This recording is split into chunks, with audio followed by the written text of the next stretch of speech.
How about like the phone, answering the phone, watching the calls coming and making sure you're not losing calls?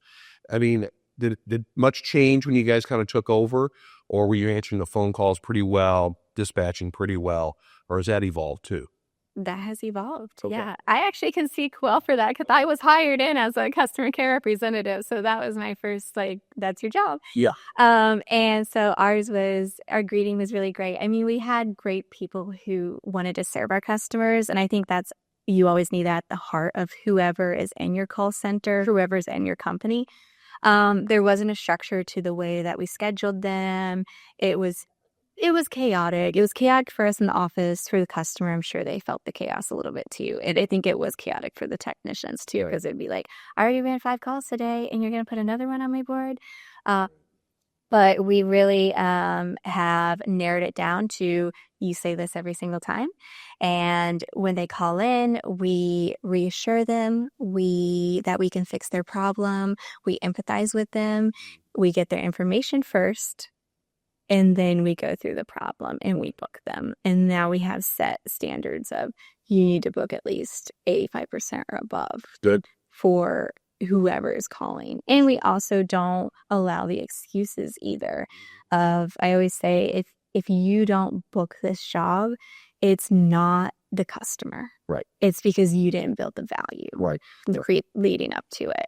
And we have really awesome people in the office who build that value. And so there's not, it's really about who you hire to begin with. But that has changed dramatically, and the way that we schedule has changed a lot. Yeah. Well, first of all, were you guys always doing a service fee, or was that a new addition? We implemented back in, well, I shouldn't say we, our parents did back early. So that was an early change. Yeah, so that was an early change, but it's increased steadily since then. Okay. Well, also, originally the service fee was only to people out, because originally we were in Xenia. It was only to people outside of Xenia. Oh. People in Xenia City did not get charged a service call. Okay. So now that has obviously changed, and everybody gets charged a service. Good. Hey, it's amazing that the service fee adds up. It's a big difference. Okay, good. Yeah.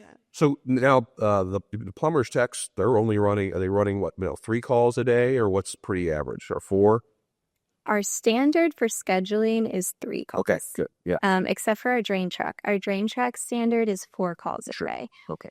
But we always tell them, if they call in and say they have so much more work to do, you reschedule those other lower priorities. So we really picked up at the beginning of the year on scheduling by priority as well. Yeah. So our priority ones, they get same day service. Like, I don't care what we have on our board. If a water heater is leaking, you reschedule the dripping hose spigot.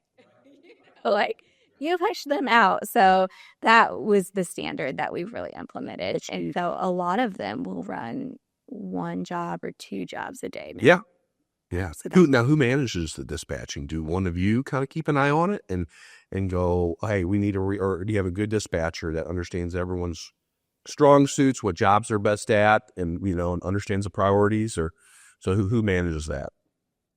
Technically, I manage it and oversee the whole office. Yeah. But I will say I have a really great dispatcher, so I don't have to manage her, and I have a really great customer care team, so you don't have to manage them when they're really great people. Yeah. So they do a really good job, and you train, and a lot of people do those things during the first 90 days, and you just train on priority. So some people have an issue like, oh, I don't want to reschedule them, but you just say, hey, this is what it is. When you try to call people out and go, hey, we got to reschedule, I mean, do you try to do the day before?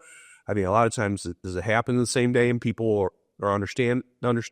And what do you do to try and smooth it over? How do you guys approach it? Sure. So typically it happens, I mean, if you run a dispatch board, it changes by the hour. Right. So things adjust, and typically, I mean, we have really awesome customers. So typically we just call them, we explain things to them like, hey, I'm really sorry, but is there any way we can move you? And if they do grumble, then we offer them $25 off. Okay. And it's not really been an issue, honestly. So